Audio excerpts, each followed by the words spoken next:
Welcome. We're here. We're doing another episode of On the Court team reviews for the Sacramento Kings. Mr. Sleepy Melbourne over here's hometown. I respect y'all. I am Jess Charles 009. Let us talk about what's going on with the most hopeful team inside of all of California. Y'all are doing good. I hope y'all continue that this year. Upwards A lot to build on. You got Sabonis there. You got deaaronfox there. You got a nice two-man game. I feel like well, the unprecedented thing that they actually have going on is the shooting, the combo guard Kevin Hunter. He played 75 games last year, scored 15.2 points, and is shooting 40% from three. I think that's probably their biggest unsung hero. That is a very nice stat line. That's not bad at all. 60%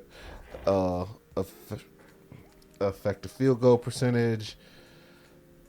I don't know how. I haven't watched a lot of Kings basketballs, but I would assume that he's okay on defense. I mean, I don't think they're world beaters on defense, which is their biggest problem, and is where they have to shore themselves up. Because last year they were actually the number one offense inside the entire league, and the number 25 defense, which I think would probably be the largest disparity between those two things, like 25 spots between the offense and the defense in terms of production. Which I'm kind of surprised with Mike Brown as their head coach, because Mike Brown was known for defense.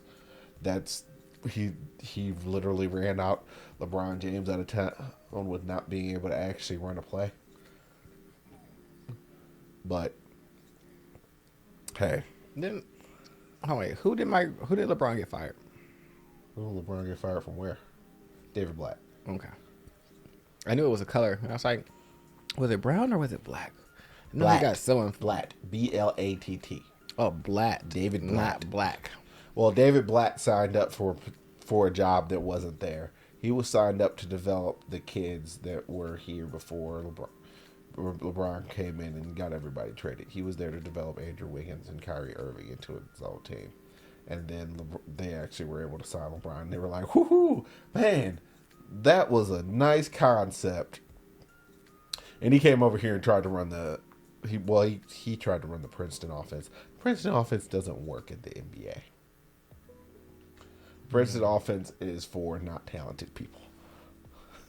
It's like, well, we need a lot of motion. We need a lot of running back and forth, blah, blah, blah, blah, blah. That's not how playing in the NBA works. No, you should play like that. Go back to Israel, which he did. And then they did great. I'm pretty sure he got inducted into the Basketball Hall of Fame. Yeah.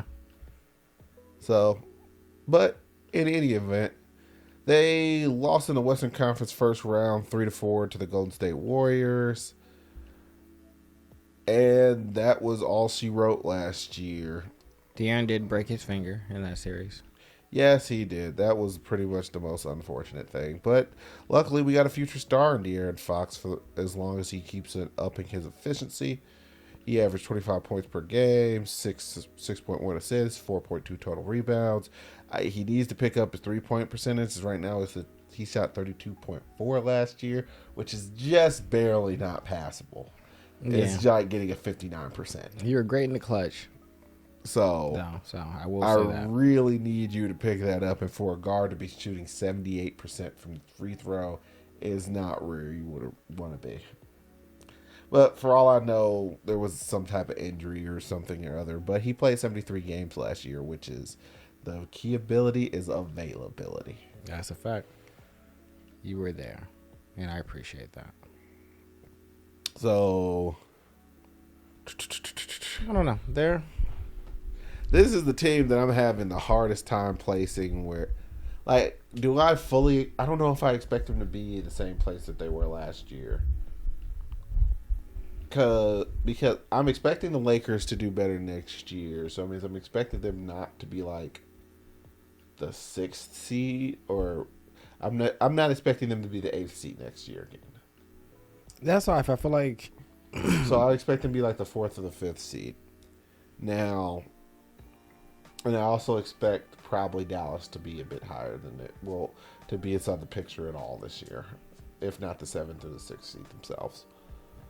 I don't feel like the Kings got worse, but I feel like a lot of other teams got better or gained a level of like consistency, like the Lakers, where we only had like a quarter of the season after the trade deadline to like play this new group. Now you have D'Angelo Russell for probably a whole year, so the production's probably going to be a bit higher, and both of them are going to get used to playing with LeBron, and he's probably going to do everything he can to maximize those guys. So hopefully you get a bit more consistency. Yeah. The Clippers, I've said this previously. I'm not sure if you guys have already watched that team review, but yeah, I'm not expecting a whole lot from them. So there's some space inside the vacuum there. The Warriors, not expecting a whole lot from them, but they still have Steph, so that means God only knows. They could just spike randomly. It's like, what happened? They shot 50% from 3 for the entirety of playoffs. What are you even going to do? Yeah, So, yeah.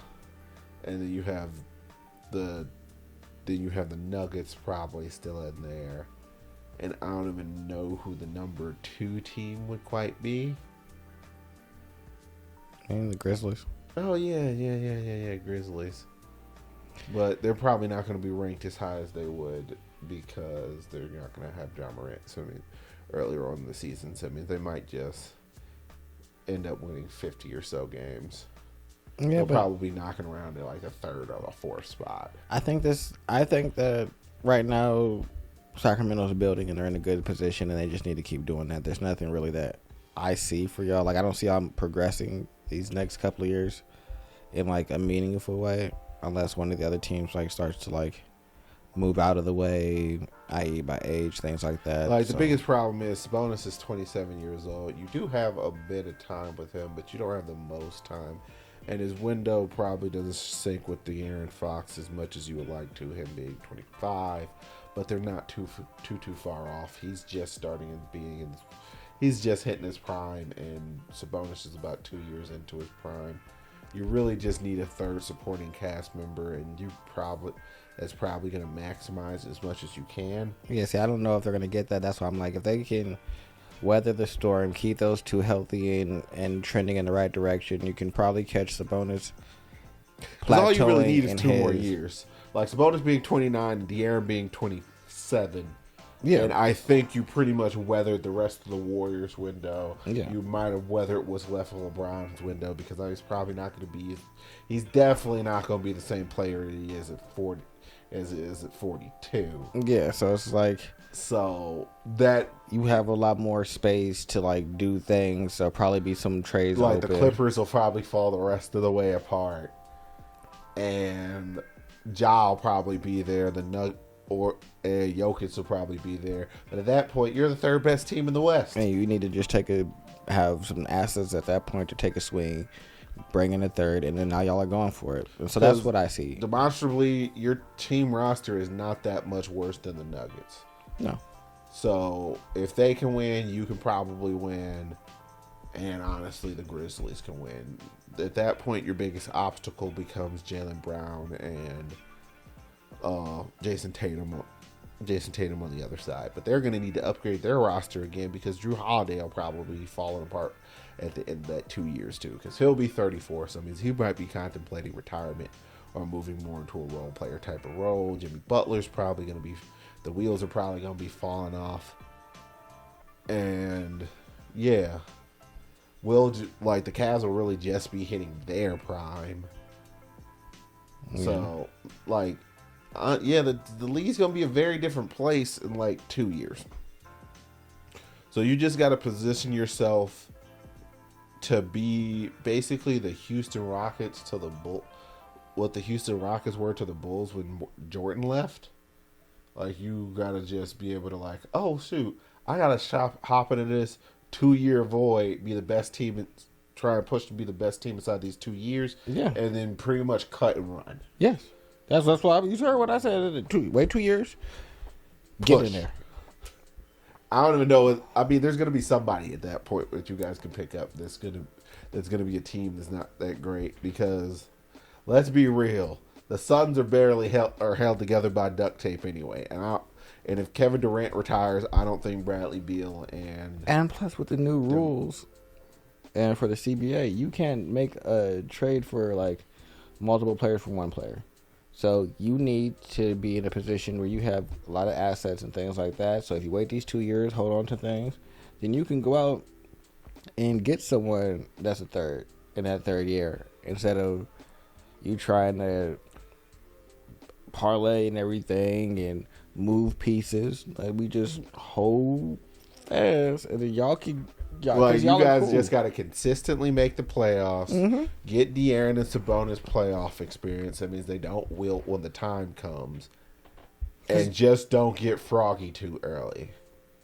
Because you're timing this based on LeBron, basically. It's just like, is LeBron finally not the LeBron that we have to be terrified of? The Clippers have finally fallen apart. And there's like, and the dominoes have started falling because Clay really don't like. They probably, if they give Clay this 3-year contract, yeah, that's great.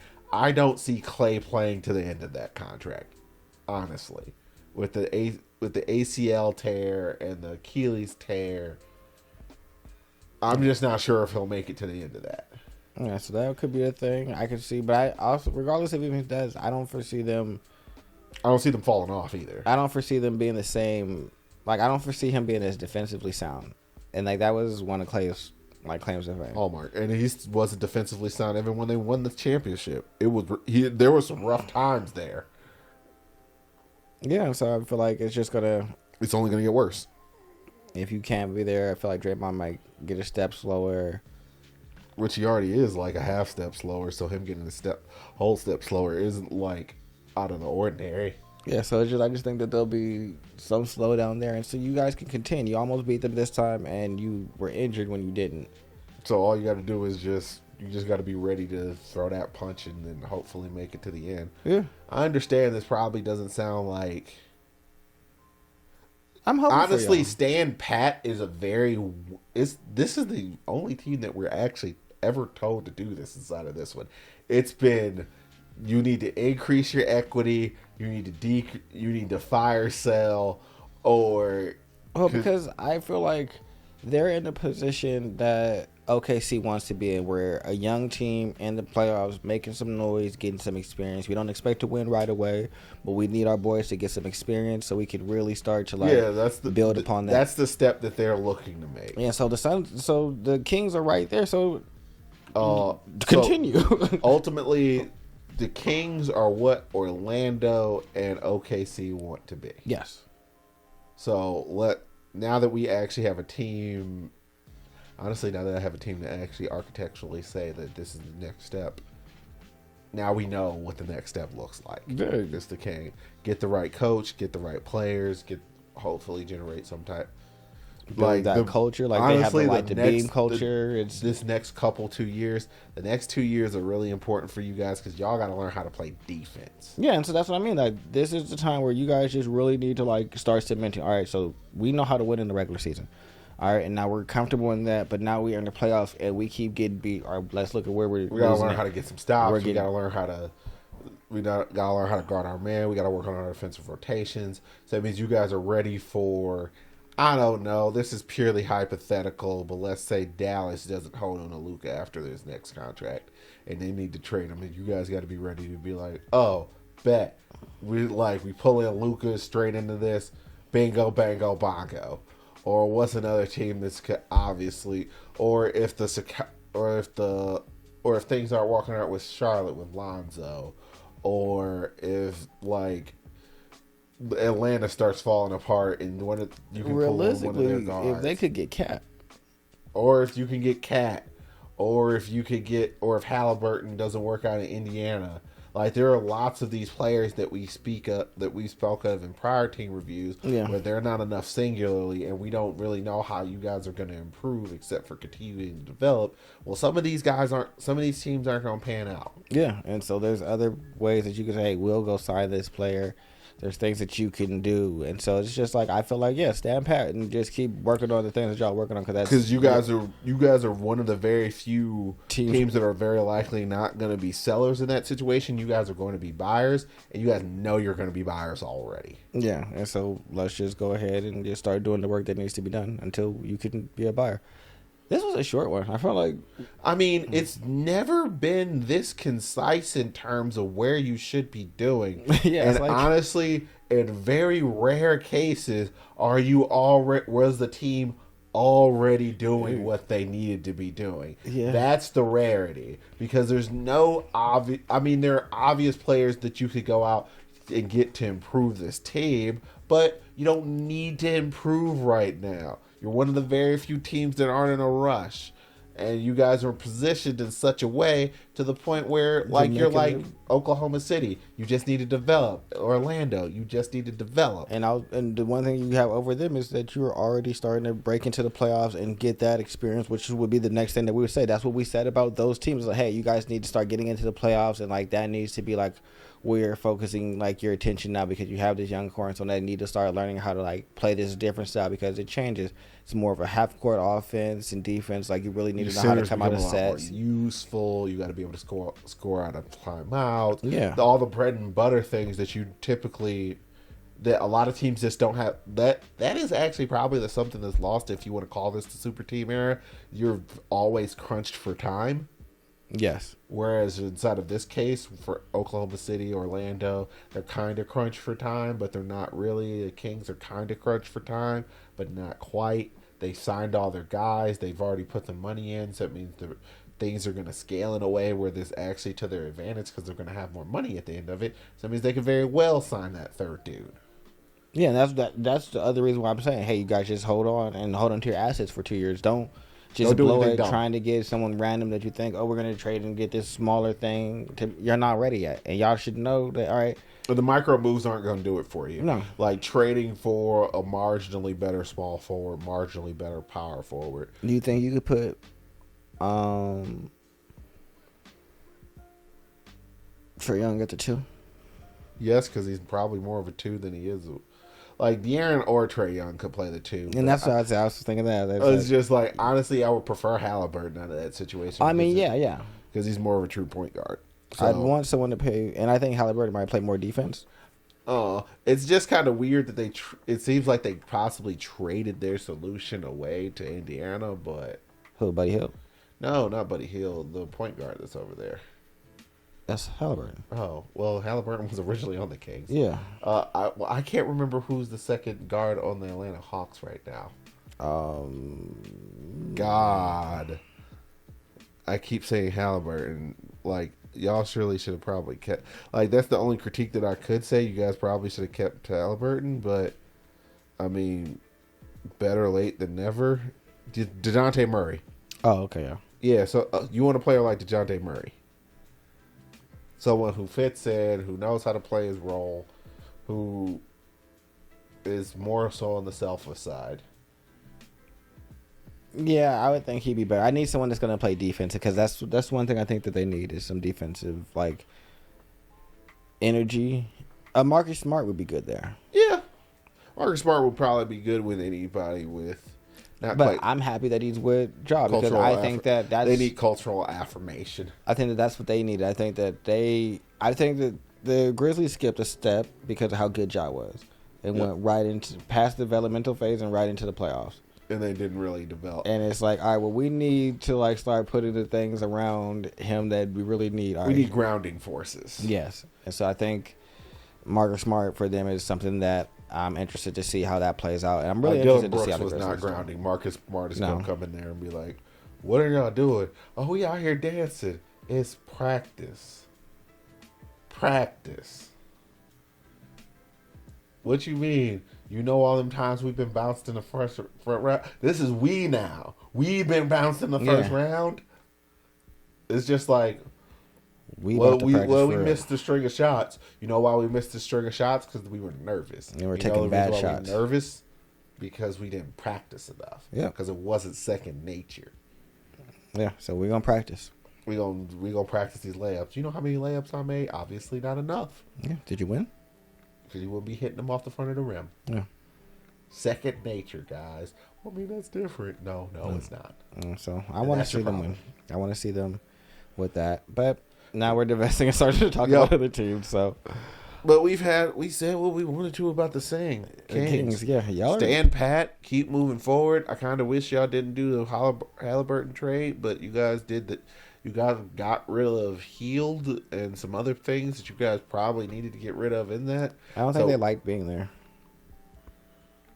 Well, they had too many freaking guards. Yeah. Like, they just had way too many. Like, if you think about it, you had Healed, Halliburton, and de'Aaron-Fox, and you were trying to figure out who was going to be the star, Halliburton or de'Aaron-Fox. They picked de'Aaron-Fox. I guess they were right, because I guess they're both ball dominant. Yeah, so it's like you have to pick one or the other. And you had to figure out the method that you were developing. And I'm not really consistently sure. I'm not sure if they would be in this spot if they didn't trade all those pieces. Because that's what they traded to get. It's a bonus and all that, yeah. So it's just like you had to give up something. You probably would have preferred to have kept Halliburton, but you just couldn't. Yeah. Trades have to go both ways. Yeah. Unfortunately. But, yeah. So, like, comment, subscribe, love us. This has been another episode of On the Court Team Reviews. Bye-bye. Oh, yeah.